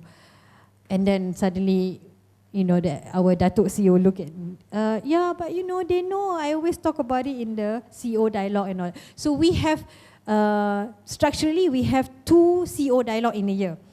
One in January, one somewhere in July lah, where the CEO will share what's the update, how far are we from our KPI and those things and so on. But what we realize is, yes, people listen to the CEO dialogue, but there's no one common battle cry. And that's how we, actually by accident, I'd say, Dato', 18 by 21, you want us to get 18 billion by 2021. 18 by 21 is your battle cry. And so today, I am very confident. You see anybody in Setia, and you ask them what is 18 by 21, they know. How do we do it? Because in one board meeting, the board members ask, so Nadia, kalau I keluar tu, I tanya boleh? I say, I'm confident, Dato', you can ask anybody out there, they know. So how do we do it? And I tell you some of the things that we did initially and then we realized tak jalan. So we were talking about 18 by 21, and then we had the people strategies. Obviously, when I first came, you know, one of the mandate and expected from the board was for me to do a 5-year plan. So it took me about, I normally believe in the first 90 days strategy lah. So you come in, you observe. So my dear, you came in from different world kan. So you come in, you observe dulu, you belajar, and then you figure out, okay, how do I blend in? So that will be a happier place for you. Otherwise, you'll be thinking that, because it's different, corporate world is, the mandate is very different, therefore cara kerja is different, whereas public universities, the mandate is different. So the context is very different. Hence, it changes the way people work. So for you is, how do you find that balance lah? It's your own space and soul. So normally, I mean, I've done like, this is my 9th company, so I'm quite pro at changing jobs. So I would think that my agility index is quite high lah. I mean, actually, alhamdulillah, my only job I applied was my first job. The rest either I'm headhunted or being called by ex-bosses. Sebelum all of you think that I'm a rolling stone that gathers no moss. So very important qualifier. Yeah? So what we did was, I presented the 5-year plan to GAC. We have the group action team. There's a 40 people of management team. All the GMs yang key positions. Every month we meet once a month. So I presented in March. So they're supposed to share with the people. What happens is, you depend on someone to deliver the message. Right? Tadi I mentioned kan. But they're not the one who wrote the strategy. I am the one who wrote the strategy. So they wouldn't be, number one, they wouldn't be able to deliver it as passionately as I am or as how it should be, because I'm the one who wrote the strategy in discussion with Dato' and all that, right? Secondly, you have inconsistent quality and inconsistent personalities and characters, as we all know. So I noticed by May, some people know about it, some people don't know about it. So I told Dato', I said, this one tak boleh jalan. Because if we want everybody to move the vision and make it happen, we have to go down to the ground. So what I did was, it took me a few months. We are 2,300 people. We have locations in London, Battersea, Vietnam, Singapore. China is a joint venture, so we don't really have employees there that are employed under him. But within Malaysia, we have Australia as well. Within Malaysia, 90% of our people are in Malaysia. Within Malaysia, we've got North, Penang, Klang Valley. Klang Valley alone, we've got a few business units, and then South. So we have all in total 30 over plus business units, yeah. And some have subcultures, like although we have a team, we call it Team Setia in Setia, but there is still some subcultures. So what I did was, I go down personally, and it took a lot of my time, personally, to then speak about the people agenda. And I created a signature post because I wanted to bind everybody together to the same common goal. So this is in Eco Hill, this is in Bandar Siti Alam, this is in Johor, and this is in Sabah. We have airport as well. So when I go to Johor, okay, I said, we are going to do this post, I show this gambar, but I said, you all got to do better than Penang. I tell you, everyone in Setia is very kiasu, very competitive. So they all, because to me, we need to rally down the people, the energy down on the ground, because they're the one who moves the contractors, they're the ones who does the work. The bosses are the one who think of strategies. But you're not getting the people down, you're not a good leader. So it's about energizing the team. And I think if you look at the pictures, they say a picture tells 1,000 stories, right? And you look at the pictures, you can see the energy level. And I can tell you, the JB people are very much better than the North. The other thing that gives me a clue is when I tell at each one there's a GM, and I say, okay, I show them a picture. After my session, 1 hour session, we're going to do this. Full stop. I leave it to them, how to arrange and all that. JB, at that point I cakap, GM tu dah fikir mana tempat nak berdiri, how. Once we finish, pop, everybody is all in order. That shows very good leadership. He can influence his people. There are some location masih lah terpinga-pinga. So as a HR head, I also get indirect information about my talent. Okay, I have other things lah which I get my indirect information about the talent. But this is an important example of how leadership plays an important role, because I work in AirAsia. I work under Azran Osman Rani. I was the people director for him.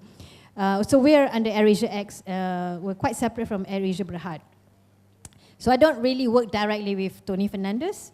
But I tell you, Tony Fernandez, Tony has, everyone calls him Tony, has the gift of gap. So if he tells everybody to just lompat in the gaung, I tell you everybody will lompat in the gaung. And that's what you call good influencer and leadership. Because they just believe in him. Whether it's the right thing or not, a different story. So that's your role. As a leader, you need to be able to be in a position to be convincing, to be speaking with conviction. But first you need to have the vision.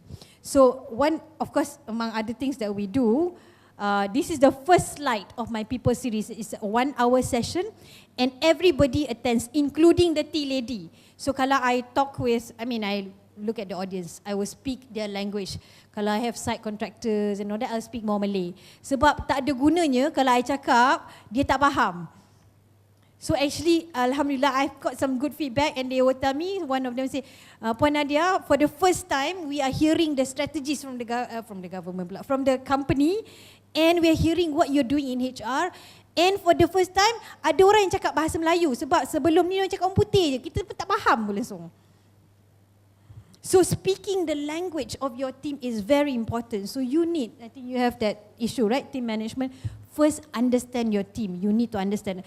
I will need more than half a day lah kalau I were to go through that, because there are things like you need to understand your profile, their learning style, and you also cluster your team.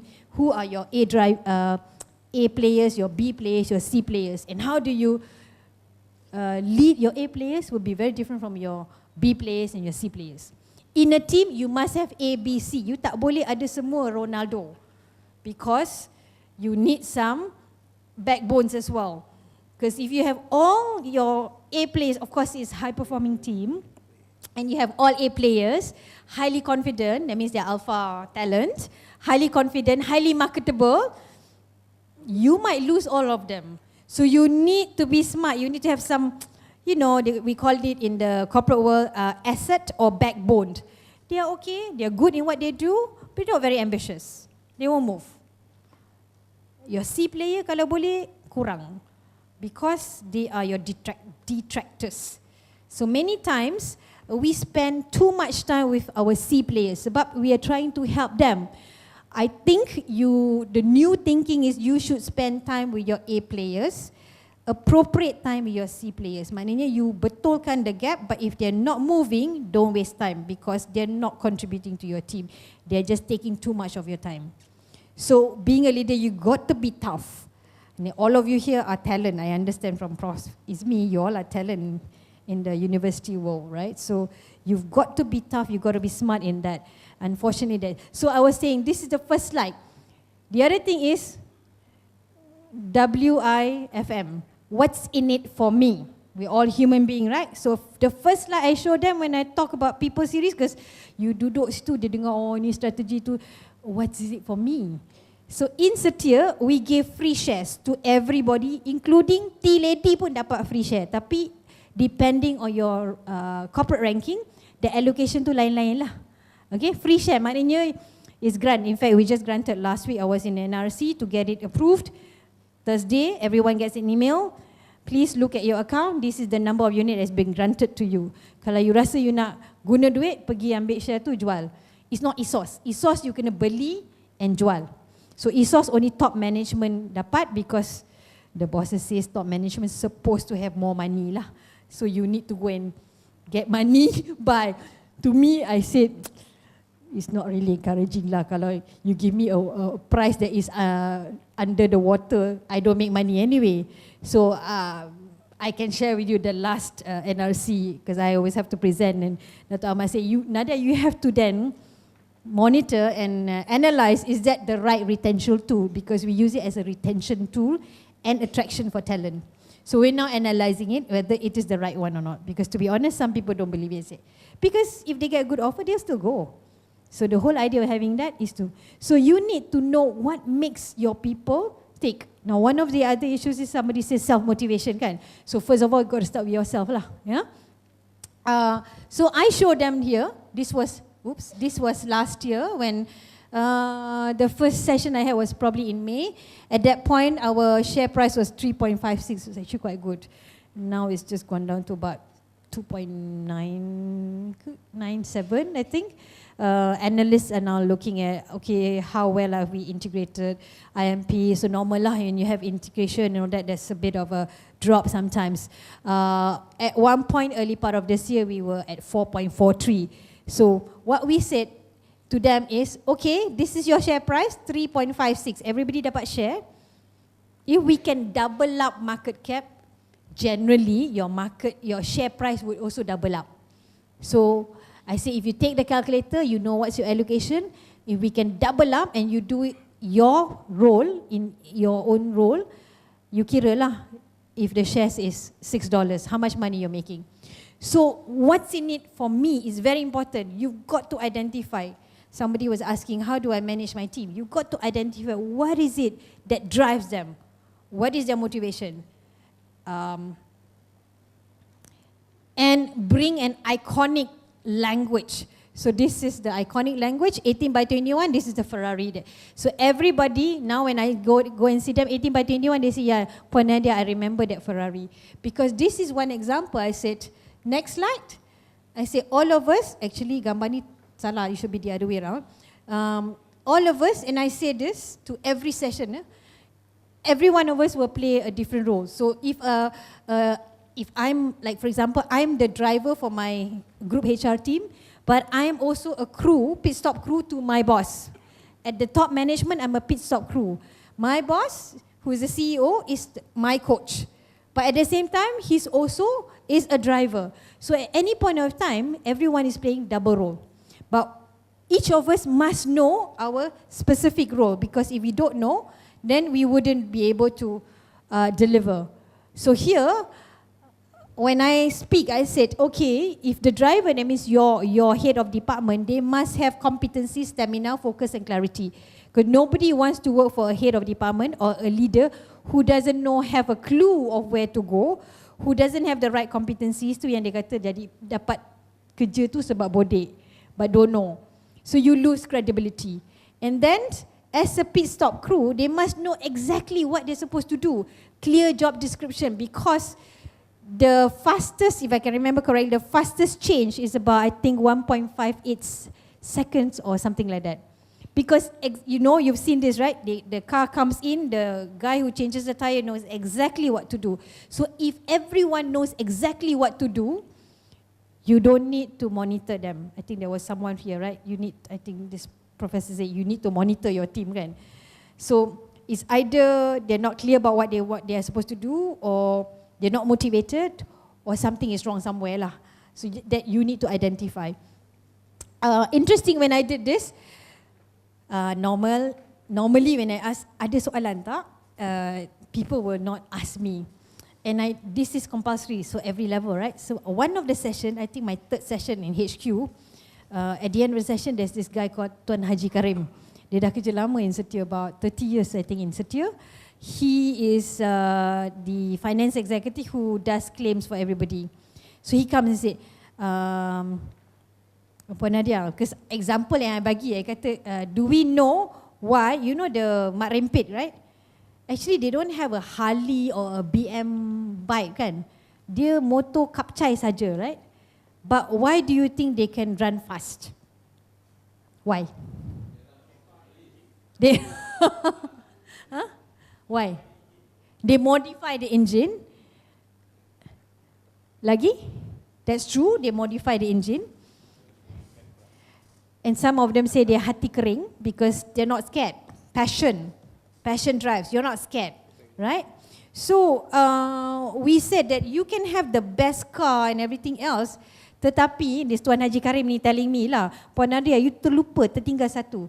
Kalau you ada the best driver, the best car, tapi you need the fluid. Sebab tu yang tadi mak rempit tu dia tukar minyak, I don't know lah minyak toyol ke minyak apa dia pakai, tapi it just drives the motorbike, right? And that is the culture, the Setia culture. So some of the questions you say that, I think you need to then figure out what exactly, maybe the university here, I mean since you all are the top talent, maybe I would suggest to Prof. Izmi, you should come up with a project, a task force. It's like basically first create, what is the vision of this university, and what is, to get to your vision, what kind of culture do you need to create? Because that culture shapes the behavior, and the behavior would then deliver your activities. So that's so important. It's very basic, tapi you need to get that right. So in Setia, it's very quite unique culture lah. So when I first joined, for example, if I say just now, Assalamualaikum and good morning, if it was the group of Setia, everybody would say, Setia! When I first joined, I rasa macam, ni macam cult ke? You know macam Amway tu kan? But it's true, and you know Tan Sri, I don't know whether Tan Sri should say to you, no, Prof. Tan Sri is so, he really loves that. Every time he does his speech, we all have to get ready because he will say, good morning Setia, and he expect everybody to like, Setia, you know, and this is like Chinese New Year, Raya Luncheon, 1,002 people, imagine 1,002 people in the room, and that's how we greet each other in meetings. So it's a culture that was created long time ago lah. So before we start a management meeting, our Dato' will say, good morning Setia, all 40 of us, Setia. So you like start dengan ni. So in a way, actually when I first came, I pun macam pelik lah rasa kan. Sebab I orang baru kan. I'm sure you. So tapi after a while, and for example, I've never used uniform except for my first job in SKF lah kan. So then I kena pakai uniform on Friday. I feel like macam factory worker lah sebab tak biasa. But after a while, I realised there is one thing that is iconic, symbolic, that brings people together. And now I feel very proud, and we use our uniform every Friday. So you need to find what is it that will bind and bring your people together. Okay?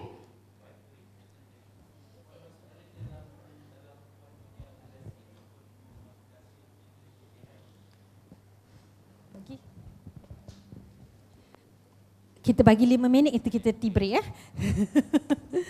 We always have our own self-motivation. Self-motivation, factors of motivation. Di mana-mana pun industri ataupun di mana-mana lah kita kata most of workers they are looking on incentive, duit, gaji, okay. Industries they can control it by controlling, giving shares, bonus. Government actually we don't have that kind of structures. So you're telling that government should rearrange back the way how they give bonus, ataupun we also have APC and so on lah. I agree dan disagree. Okay, so I don't know, what do you guys think? You all agree with him lah kan? Because okay. just share in my department, actually we just introduce, saya akan ambil saya punya bonus sebulan to give back to my staff. But actually, because saya pun daripada industri kan, kita cuba buat scheme bonus juga lah. Tapi tak banyak lah, bonus kita punya allowance bulanan berapa je kan. Tapi dalam banyak tu kita akan cuba arrange yang mana yang perform, yang mana tak perform kita akan cuba bagi tu. But then dia akan balik kepada government punya mind setting. Government mind setting you have to, tahun ni kita bagi orang ni, lepas tu tahun depan kita bagi orang lain pula. Jadi balik. Okay, that's why you kata I agree dan tak agree. I agree because kita ada kesian syndrome. atau kita kata bagi sama rata. So but the problem is when you do that, you will lose all your good talent because after a while your good talent so your good talent become bad talent sebab dia dipengaruhi. Dia kata why would I bother when there's no differentiation plus I'm working extra for nothing. And then you be left, and assuming your good talent go away, you be left with all the not so good talent or mediocre. Now in corporate world pun kita ada juga masalah macam tu because like many of the companies yang dah lama, we call it paternalistic. So paternalism, kesian dah lama dia kerja. So kadang kan bila I join, setia pun ada juga macam tu juga. So I honestly I kind of steer shit jugalah. I came and change some things. For example, ada one name tu bila I masuk, since the day I join, dia kata, oh orang ni you jangan bagi. Tak jalan punya, no need, don't bother. So what do? Okay, we don't. So he gets away by not doing anything because people know he's unreliable. But every year he gets that bonus sebab ada group KPI. So dapatlah kan, sebab ada group KPI. So group KPI achieve dia dapat. So then you say, okay.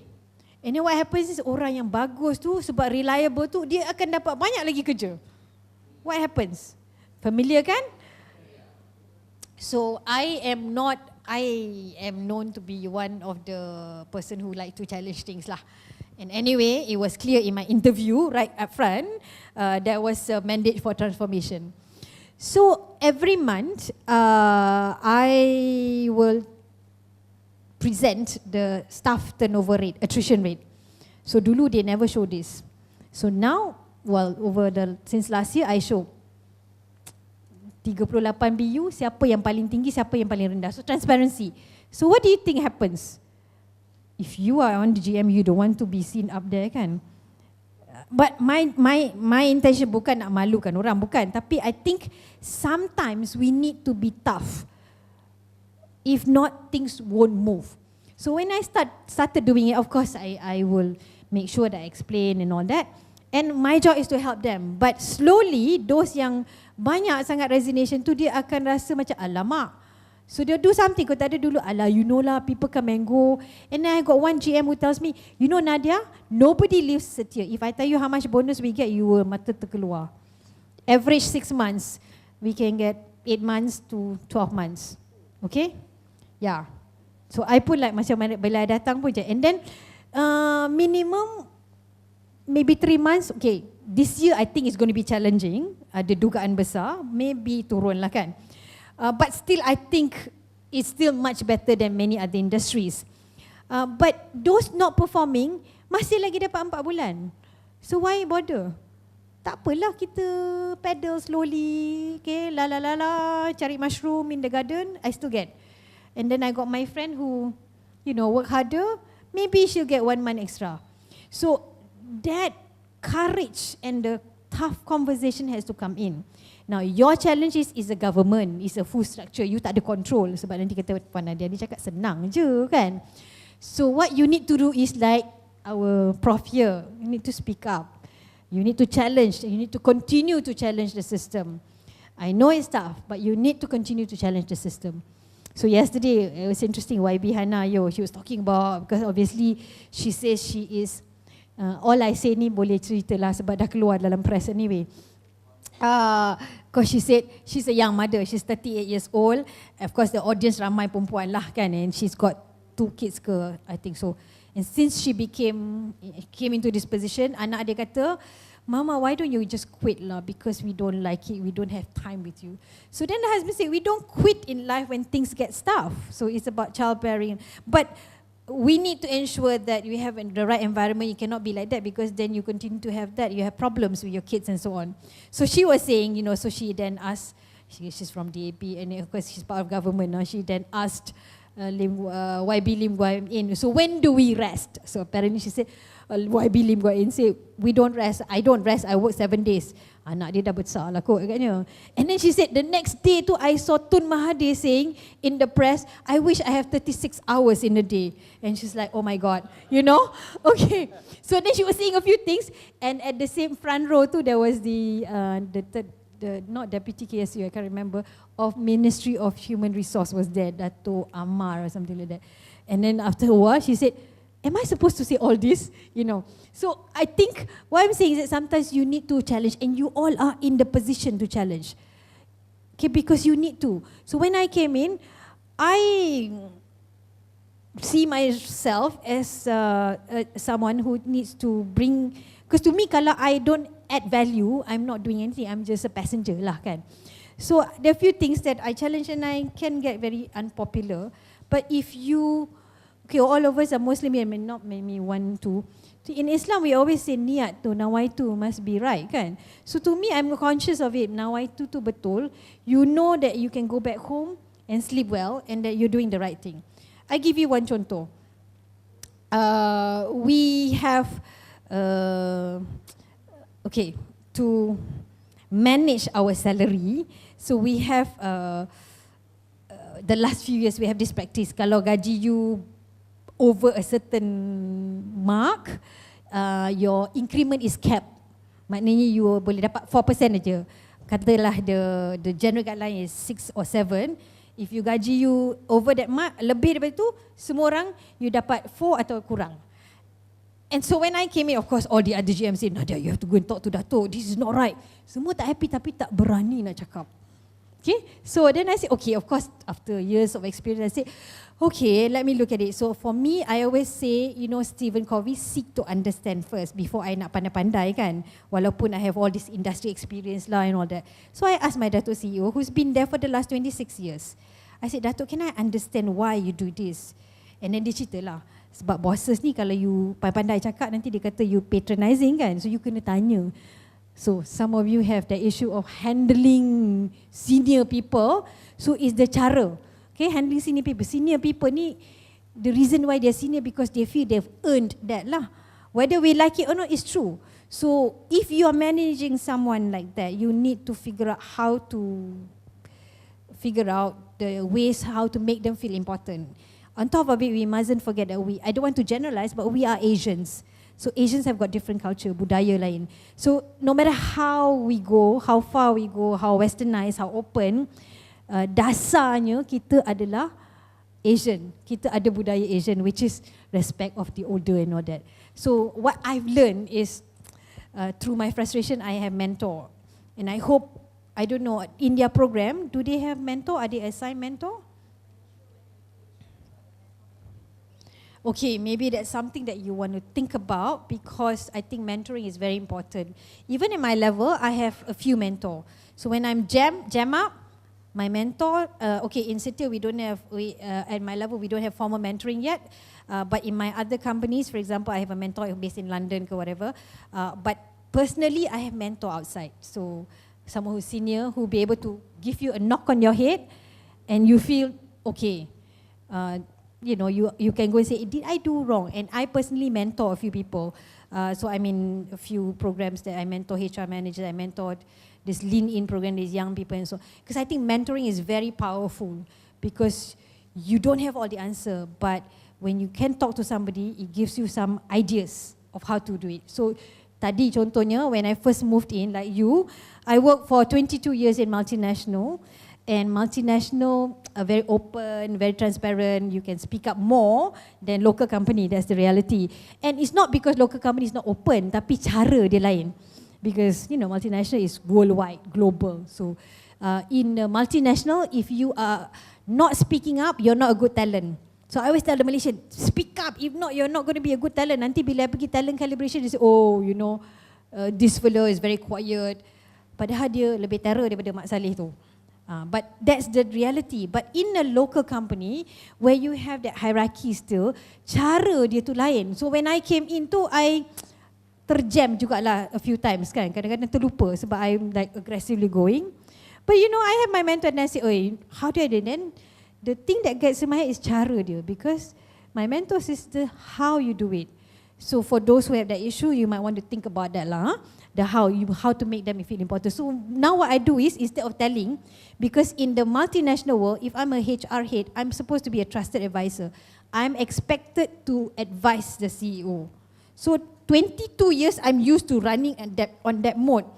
And then tiba-tiba kalau you buat macam tu, dia macam ini macam pandai pula nak. So it's not that they don't want, but the relationship, because local companies and Asian relationship is important. The trust must be built. So for you, you might want to think about how do you build that trust. And then, tukar cara. So now I tanya soalan. Walaupun I have the answer, I say, so Dato', what do you think? So biar dia cakap. So dia cakap. So going back to that question tadi, so last year I told him and then he told me he was against it. Now this year is my second year kan. Everyone feels strongly about it tapi tak berani. These are all GMs and I'm concerned because I might lose my GM to my competitor. Parah kerja I nanti kan. So I was in Singapore and it was during these rounds and I sent a message to my boss who is the CEO and I said, Dato', I know we spoke about this last year but I feel that I'm compelled to share with you my view as a HR head because I think you hired me to give you the functional expertise and blah blah blah blah blah blah and this is based on the market must have data, okay, must back up, otherwise you cakap kosong, especially when you talk to engineers kan. My Dato' is an engineer. And at the end of it I said, Dato', I feel the impact, cause and effect. If you do this, this would be the consequence, da da da. However, if you decide otherwise, I will still support you, but I feel I need to share with you my thoughts because you paid me to do the job. Now, I halfway put my head on the chopping block, right? Correct or not? Betul, sebab I dah cakap last year, ni degil budak ni, kan? But I'm not giving up, but I changed cara I cakap tu. So he did reply and he did say, I hear what you're saying, but this is the rationale, blah, blah, blah, blah. Okay, fine. But at least I know. And my Dato' CEO is very transparent, so far the highest integrity person I've worked with. And you ask Tan Sri has high regards for him. In the management team, he actually said to the team, well, Nadia has shared with me but this is what I think it is. So because I'm lucky, I have a high integrity leader. If you don't have a high integrity leader, tu satu problem lagi lah. But let's not talk about someone that we cannot control. Let's talk about you as a leader. How are you going to do that to make sure that you demonstrate that so that your people feel the same way as you? So that's courage, because we'll come back to that. I think maybe we will stop here for tea break because all of you are low bat already, right?